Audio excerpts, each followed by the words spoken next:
Thanks for joining us on Parlance. This is Bloomberg Quint. I'm Harsha Subramaniam. Good afternoon. I'm Meera Dugal. Let's get you the headlines. Nifty and Sensex fluctuate between gains and losses. ONGC is the top gainer as crude hovers near the highest levels of a month. India's GDP growth may see a drop in the third quarter as NBFC lending and consumer demand saw moderation. A Bloomberg poll pegs the number at 6.8%. India demands the immediate release of our captured pilot held in Pakistan. Also shares a dossier proving that JEM was involved in the Pulwama attack. The Prime Minister says India will live, fight and win as one. US President Donald Trump's second summit with North Korean leader Kim Jong-un collapses in Vietnam with no agreement in place. Let's first take a look at how markets are faring. Yatin is here with us. Afternoon. Afternoon, Iran. We are going nowhere as far as the markets are concerned. We are, trading that range, plus or minus, 5-10 points.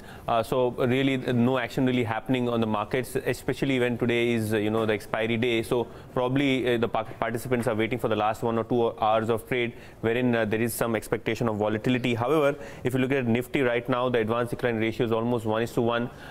Market breadth is, fairly healthy today. Of course, today all the three top gainers on the Nifty are PSU stocks. So we have the likes of ONGC, NTPC and Power Grid. All of these stocks gaining anywhere between 1.5% to 2.5%. Also is the case with GAIL and IOC, again 1.5% up for both of them. So the entire PSU basket is active in trade today. On the flip side, the TCS is down 3%. Remember, the stock had recovered 7-8% in the last few trading sessions. So we are looking at some profit taking, which is happening in at higher levels, 3% down for that one. So is the case with Hero MotoCorp and Eicher Motors. Remember, auto companies will report their monthly sales numbers tomorrow, and ahead of that, we have both Hero MotoCorp as well as Eicher Motors down 1.5% each. In the mid-cap end of the market, we have the likes of Reliance Power, Ashok Leyland, Yes Bank, all of these stocks active in trade. Reliance Power and Ashok Leyland, both of these stocks are down over 2% in trade.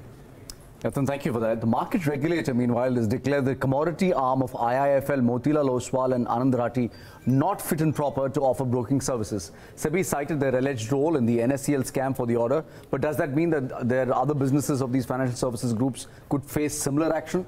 Sajid spoke to some legal and corporate governance experts to get a sense of what could be a potential spillover risk. Sajid. That's right. The market regulator SEBI has kept the entire brokerages guessing with respect to the operations in other segments of the capital market. Remember that the regulator had classified 4 brokerages, the commodity arm of those 4 brokerages is not fit and proper, and it left it open to interpretation whether the other segments are also not fit and proper. If you look at the plain vanilla language or the meaning of not fit and proper, it looks difficult to justify that you have the commodity arm which is not fit and proper, but the equity arm is fine. But the point here which experts are making is that each capital market segment is governed by a separate regulation, and so it's a separate legal entity, and so it acts as independently. But it doesn't mean that there's not going to be scrutiny which is going to come in from the market regulator, because many of them would go in for renewals, and at the time of renewal, they will have to bring in all the classifications saying that they complied with the regulation. Not only that, whether their associates also complied with the regulations, and whether they fell in or they were fit and proper or not. When that happens, there may be a challenge that comes in to many of the brokerages to convince the regulator that they are fit and proper or not. Also, the SEBI regulation does not pierce the corporate will to understand who is controlling these entities. So because SEBI has been quiet on it, the experts feel that the judgment is lacking in that sense, and so it may end up in a court of law to define what fit and proper means and which who all will be impacted by that. Important debate there, Sajid. We're saying with another story coming in from the market regulator, this one suggests that SEBI is looking to tighten the open offer exemption norms. One company that might immediately get impacted by this is Jet Airways. That's right. To give a perspective, when Ajay Singh took over SpiceJet, one of the biggest hue and cry was that there wasn't any open offer made for SpiceJet, and people didn't know why SpiceJet was exempted. The reason being was that it got an exemption from the competent authority, which is under the takeover regulation is allowed. So the takeover regulation says that either SEBI can give a exemption or a competent authority can give that. In the case of SpiceJet, it was a DGCA, which is Director General Civil Aviation, which gave an exemption, and as a result of which SEBI allowed the takeover of SpiceJet to happen at 2 rupees, and it was taken over. What SEBI is now saying, it seems saying, is that the competent authority definition is very broad in nature, and now that we have an IBC in process, everything should be done through the IBC, and the exemption should only be given to the lenders who are coming through the IBC for open offer exemptions. So what happens is, because JET is not under the IBC, it's under the Feb 12 circular, and lenders are trying to convert their the loan into equity at 1 rupee. It may not qualify for two things. One, the pricing relaxation which Etihad may be asking for with the lenders, because Etihad wants to infuse at 150 rupees a share. The share is currently about 200 rupees. And the second one is the open offer exchange exemption, because Etihad may want to take it up to 49%, which is allowed under FDI, but since JET is listed, it may have to come out in open offer. So that exemption may not come through. So it brings the entire situation in a very difficult spot for the lenders as well, because Etihad's money also, while Etihad can claim that okay, we'll come at the pricing point of view, it can't take a stake beyond 25%, and so the control evades Etihad even if it brings in the money. Interesting. Let's see how that story plays out. Thanks, Ajit, for that. 2019's brought some good news for the cement makers, with pricing power returning to at least the big players. While some of it can be attributed to the cyclical uptick in construction, the sheer volume will put a smile on their faces. Nikki is standing by. She's done a survey of about 14 dealers across the country to find out just how much does a bag of cement now cost. Nikki. Well, pricing power clearly seems to be coming back to the cement industry for the second consecutive month that these players have gone ahead and taken that price hike. If you look at the chart here that we have on pan-India basis, it's a 335 rupees hike levels that we're looking at as compared to 321, which indicates a potential upside, which indicates an upside of nearly 14 rupee per bag. This is mainly driven by the kind of hike that we've seen in southern region, followed by the western and the central region. If you look at the southern trend first, well, you have seen a 50 rupee hike coming in on those from those players, mainly on account of the kind of lack of pickup in infra activities that we've seen in the past had led to this disappointing show for 6 consecutive months that this region undertook a cut, and finally we did see in some kind of price hike coming in. It's a rupees 50 per bag hike, which offsets the kind of loss that we've seen since Feb 2018, more than offsets 30 rupees loss that we've seen otherwise for this 1 year. And if you look at the next chart that we have, that's for the Western India. The price hike that we've seen, the levels at 314 now matches the one which is back to August 2018 levels. So almost a 6-7 month kind of high level that the price bags are now enjoying right now in Western India. And if you look at the Central India, that's for the second consecutive month that the region has undertook a price hike. It's a 340 rupee per bag hike at this point of time for these players.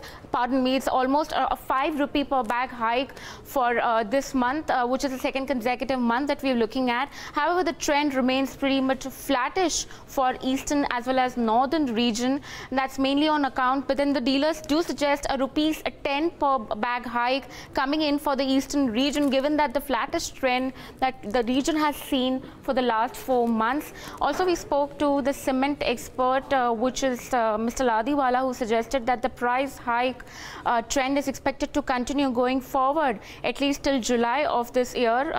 It's just the start, and we're expecting more price hike coming in at least for the next 4 to 5 months for the entire sector as a whole. All right, Nikki, thanks so much for that. The government will release the third quarter GDP numbers today. Core data for the core industries will also come out. But focus on the GDP numbers. A Bloomberg poll of economists suggests that there was a moderation in growth last quarter. Pallavi Nahata is joining us with what the high-frequency indicators have already indicated to us about economic conditions in Q3. The Indian economy is likely to grow slower in the October-December quarter as financing from non-bank lenders was constrained and consumption moderated. While official estimates for third quarter GDP growth will be released today, a Bloomberg survey of 41 economists pegged growth at 6.8% for this quarter. This compares to 7.1% in the second quarter of FY19. Growth in gross value added terms is estimated at 6.5% in the third quarter, according to 29 economists surveyed by Bloomberg. In the second quarter, GVA growth stood at 6.9%. For the full financial year, government estimates peg GDP growth at 7.2%. Since the economy grew at 7.65% in the first half, these estimates suggest slower growth in the second half. Some high-frequency indicators predicted an impending slowdown. Let's look at some of them. According to SBI Economic Research, domestic passenger vehicle sales contracted by 3.6% on a 3-month moving average basis and by 0.8% in the third quarter. For the month of January 2019, domestic passenger vehicle sales fell 1.9%. Growth in diesel consumption too moderated to 2.8% on a 3-month moving average basis in the quarter ended September 2018. It fell further to 1.9% in the quarter ended December 2018. For January 2019, consumption picked up, rising 6.2% over last year. The index of industrial production recorded 5.3% growth in the second quarter of FY19. This growth, however, moderated to 3.7% in the third quarter, indicating that both consumption and investment demand are slowing. Contrary to other indicators suggesting a slowdown, growth in bank credit has remained strong, ranging between 12 to 15%. This may partly be because of an increase in credit to NBFCs who have shifted borrowings from the markets to banks. However, a slowdown in fresh lending and disbursements from NBFCs is likely to impact some segments in the third and fourth quarters of the year. Well, thank you for that. That's a comprehensive roundup of high-frequency indicators. But the sluggishness that we are seeing in the economy may have continued into the new year. Another set of indicators tracked by Bloomberg to measure animal spirits in the economy showed weaker indicators outnumber stronger ones in January. Anirban is here with a closer look at some of those things. Anirban. Harsha, like Pallavi indicated, some of the high-frequency data is showing a slowdown. That's continued into January, especially exports. If you see output prices too, those are still pretty much slowing. The services sector, which is a dominant sector of the GDP, which contributes dominantly to the GDP, is also showing cooling activity. So all these indicate that we'll probably see that sluggishness that we saw in the Q3 is going to probably spill over into the Q4 of 2019. So the other part about it is, of course, it keeps the door open for more rate cuts by the dovish central bank governor. Absolutely, Anirban. Thanks so much for giving us a sense of that. Q3 numbers come out today, and as Anirban pointed out, Q4 may not look that great either. Let's move on. Iran's found a sweet way to use all the money it's making by selling crude to India. The Middle Eastern state has decided to buy sugar from India. Debjit Chakrabarti of Bloomberg News joins us for more on this. Debjit.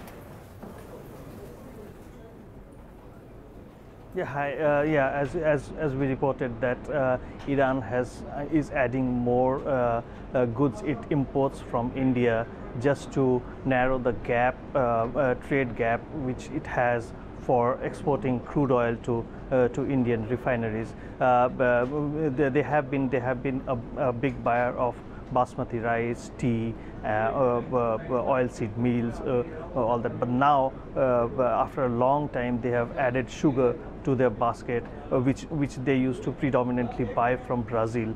So the state trading company in Iran, they have contracted 150,000 tons of sugar, Indian sugar, for delivery in March and April. So that kind of will reduce the gap. And also kind of utilize the idle cash which is being deposited by Indian refiners in the UCO bank accounts of several Iranian banks they hold to circumvent the US sanctions on Iran. So yeah, that's a good news for both Iran and India, because India, you know, for the second consecutive year we have produced more sugar than our requirement. So that will open a new outlet for for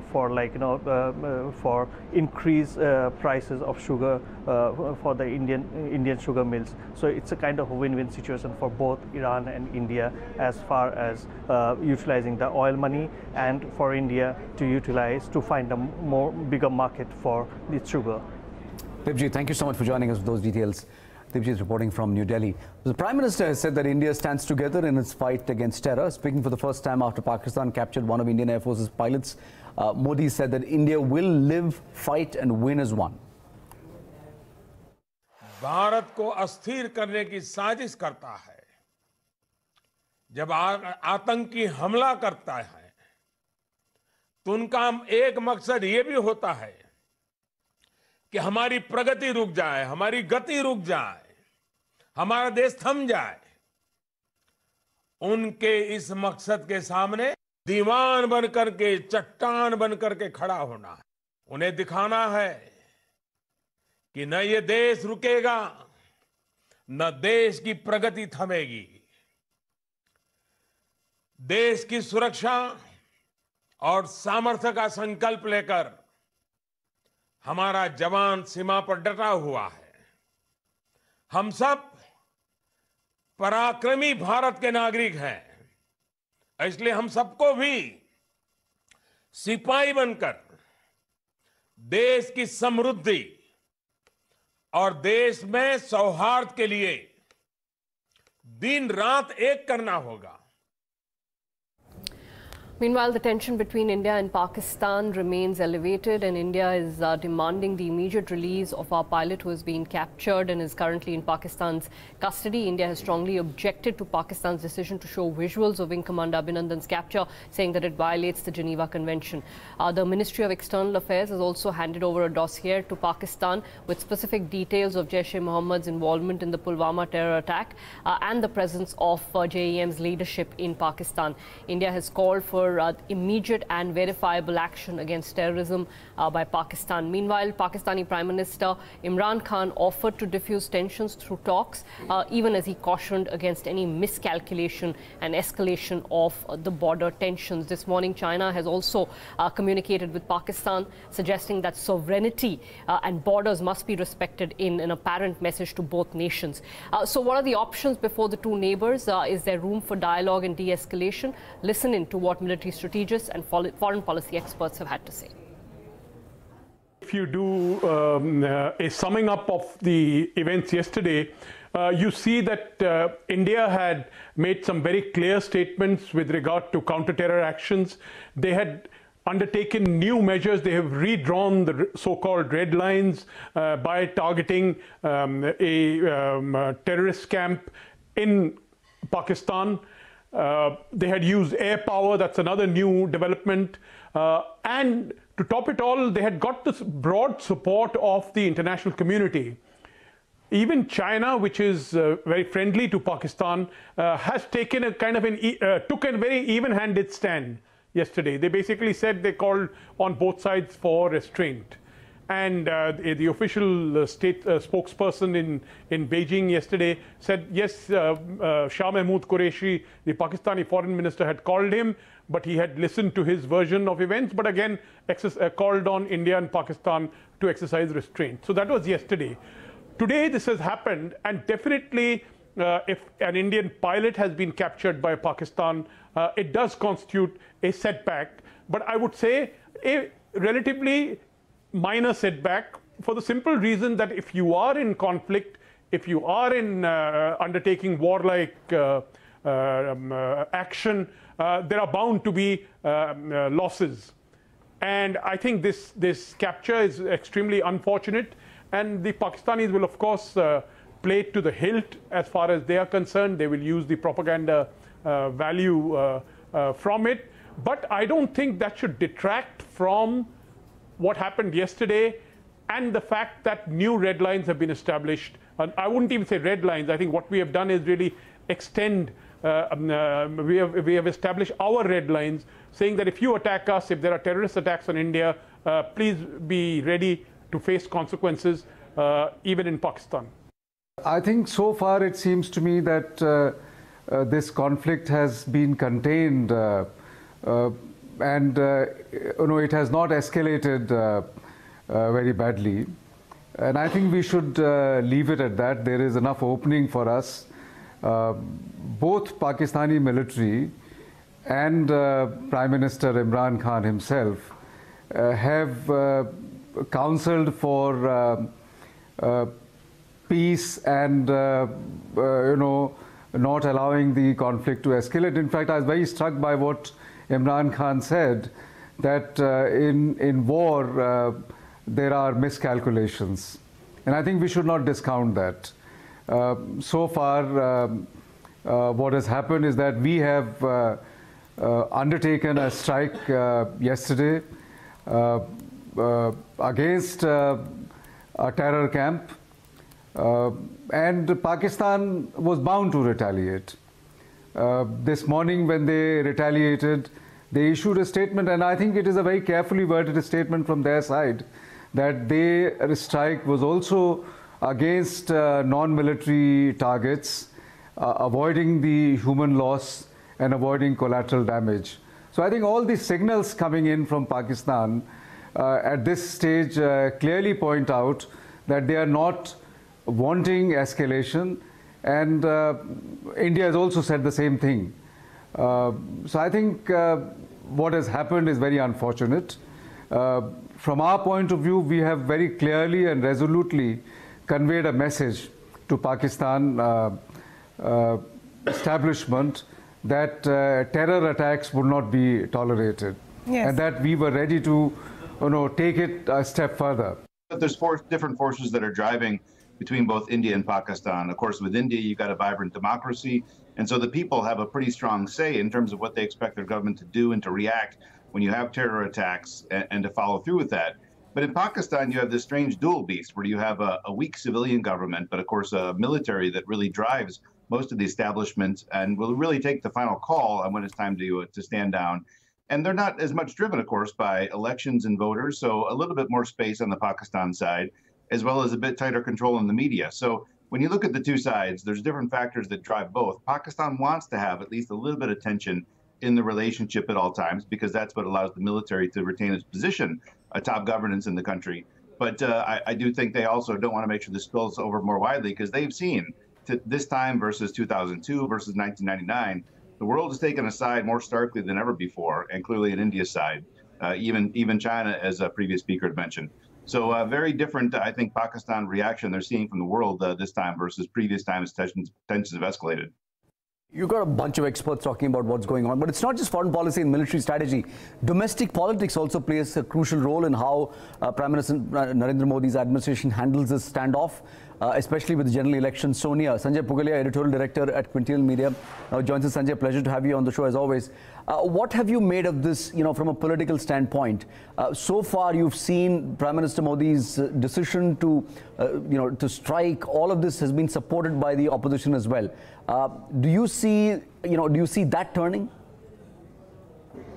I think so. I think the major twist has come with the capture of Abhinandan, and on the other side, the accusation from the opposition parties and some other commentators also that BJP is brazenly using it for their political advantage, and they are politicizing the issue, and they are saying all kind of propagandist things in their political rallies. So there is some change in last 24 to 48 hours, but situation is still unfolding. We do not know. The day one euphoria was totally for the BJP, and BJP had a plan to fully exploit it. Suppose Abhinandan comes back, then again situation will change. So it is very fluid currently, but one thing is very clear, that government is trying to seize the public discourse just before the election for the BJP in a manner where national security becomes the only single issue. I do not know whether just before this election, I am not sure whether this election can be one issue election or not, but that is what BJP is hoping for. And all other issues that BJP was kind of disliking or not responding, like joblessness or farm distress and overall governance and the promise versus delivery, all those issues get relegated to the backstage. So yeah, I think government or the BJP has a clear plan to cash on it. Sanjay, you alluded to the capture of the Indian Air Force pilot. I mean, that clearly has put the government in a bind in a sense. Is this likely to escalate, do you think, or do you think the government in its judgment would try and diffuse the situation? So this is the question, Harsha, everyone is asking, and they are very anxious. And we are living in very strange times. So some clarity or some assurance comes from who? It comes from Trump, who is traveling to Hanoi, and he is talking about that some attractive, reasonably decent news is on way on India and Pakistan issue, and both are being advised by us, and we are telling them to de-escalate the tension. So some reassurance has come from Trump. Our own political leadership, yeah, there are platitudes, but no one is giving any specific information as to what they are doing. Of course, there are source-based stories that hectic activities are on to get the wing commander Abhinandan Vartman back to India before the election, because this is a very emotive issue. This will touch the chord with people, and opposition will have this handle to beat. So yeah, I think government is under pressure. The script somewhere has gone out of control. One may say as a long-term view that these things happen when you opt for military options, and these damages can come to you. So I think government is anxious, like the entire country is anxious. Government agenda is to get him back to India before the election. Otherwise, government will be in a lot of trouble, as they are actually trying to capture the issue just before the election on national security plan. Sanjay, always a pleasure. Thank you so much indeed for joining us with your perspective. In international news, the second summit between Donald Trump and Kim Jong-un collapsed abruptly, with both sides differing on sanctions. Trump called the meeting a productive one, despite not having much to show for it. Listen in. On North Korea, we just left Chairman Kim. We had a really, I think, a very productive time. We thought, and I thought, and Secretary Pompeo felt that it wasn't a good thing to be signing anything. I'm going to let Mike speak about it. But we literally just left. We spent pretty much all day with Kim Jong-un, who is, he's quite a guy and quite a character. And I think our relationship is very strong. But at this time, we had some options, and at this time we decided not to do any of the options. And we'll see where that goes. But it was a very interesting 2 days. And I think actually it was a very productive 2 days. But sometimes you have to walk. And this was just one of those times. Out of time on the show. Thank you so much for joining us. Lots more coming up.